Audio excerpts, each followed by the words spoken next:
Mort de Françoise Hardy. La chanteuse est décédée à 80 ans, une icône de la chanson française s'en est allée. Après avoir mené un long combat contre la maladie, Françoise Hardy est décédée ce mardi 11 juin, à l'âge de 80 ans. Exprimer ses douleurs en chanson est une sublimation consolante, expliquait Françoise Hardy dans la Dépêche du Midi en avril 2021.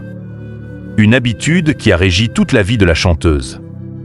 Ces douleurs, multiples, se sont désormais éteintes ce mardi 11 juin.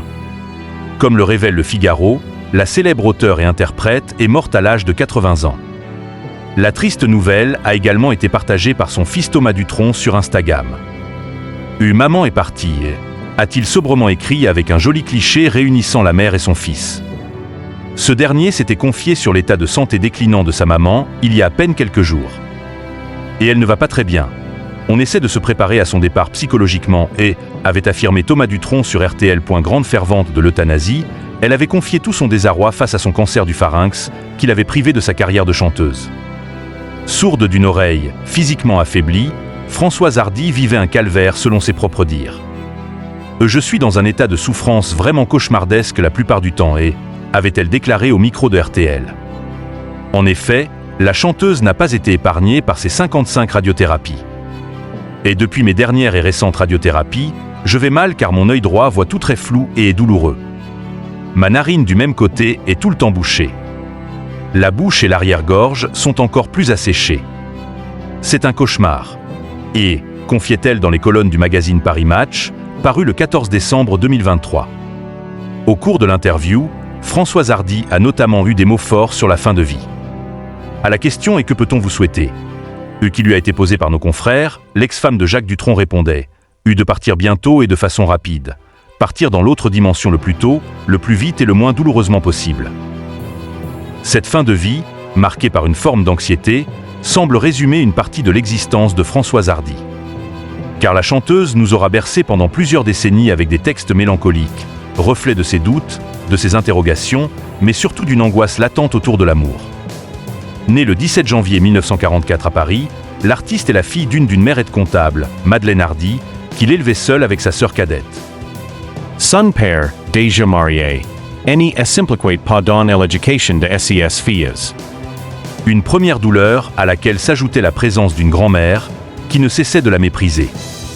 Cet environnement marquera durablement la chanteuse, qui éprouvera un manque criant de confiance en elle. Françoise Hardy. Une carrière entre mélancolie et succès, était élevée en partie par une grand-mère qui n'avait pas cessé de me rabaisser.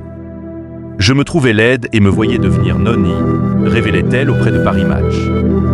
Et ma mère espérait pour moi un grand avenir en m'inscrivant à Sciences Po, sans me demander mon avis, et j'avais tout de suite eu conscience de ne pas être à la hauteur de ces étudiants élégants et brillants. Cette impression d'être une sorte de fausse note parmi les autres m'a accompagnée toute ma vie. Un sentiment de ne pas être à la hauteur qu'elle a tenté de combler en commençant une carrière de chanteuse, impulsée par Vogue, le label de Johnny Hallyday, en 1961. Connu grâce à la chanson Tous les garçons et les filles, Françoise Hardy est devenue une incontournable de la chanson française.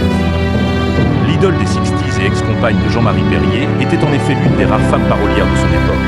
Elle a ainsi publié un recueil de ses titres, Chansons sur toi et nous. À travers ses chansons, elle injectait tout ce qu'elle n'osait dire de vive voix. Sa solitude, ses histoires d'amour, mais aussi les déboires qui s'ensuivent. Françoise Hardy. Son amour inconditionnel pour Jacques Dutronc, sa rencontre avec Jacques Dutronc en 1967 constituait un matériau précieux pour son travail. Car si le chanteur restait l'homme de sa vie, leur romance s'avérait compliquée. Le couple ne faisait que se croiser, ne vivait pas ensemble. La naissance de leur fils, Thomas, en 1973, n'empêchait pas la relation des deux artistes de se déliter, marquée par les multiples liaisons de Jacques Dutronc. Même un mariage en 1981, plus une formalité qu'un véritable acte d'amour, n'empêchera pas la séparation du mythique couple en 1988.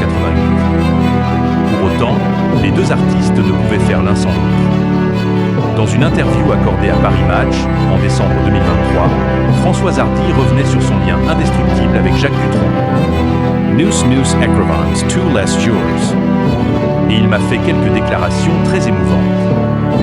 Dommage qu'il n'ait pas été un peu plus démonstratif durant les 20 années, plus éprouvante pour moi que pour lui, que nous avons vécu ensemble, point. Et s'il y a bien un homme sur lequel Françoise Hardy a toujours pu compter, c'est bel et bien son fils, Thomas Dutronc. Ce dernier ayant hérité de la fibre artistique de ses parents, la chanteuse était très fière de l'artiste accompli qu'il est devenu.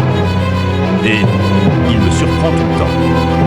J'admire beaucoup ses qualités de gentillesse, de délicatesse, d'humilité, d'humour, d'intelligence, mais aussi son talent. Et révélait-elle auprès du journal du dimanche, le 9 avril 2023.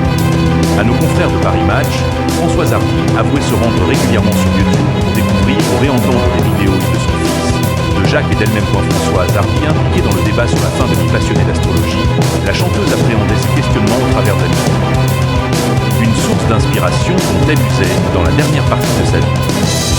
Sur ses derniers albums, elle n'hésitait pas à évoquer le thème de la mort, plus précisément celui de sa propre disparition.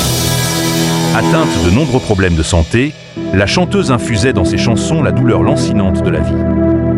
Ne voulant pas que d'autres personnes traversent les mêmes souffrances, Françoise Hardy montrait un engagement sans faille pour la légalisation de l'euthanasie pour les personnes malades.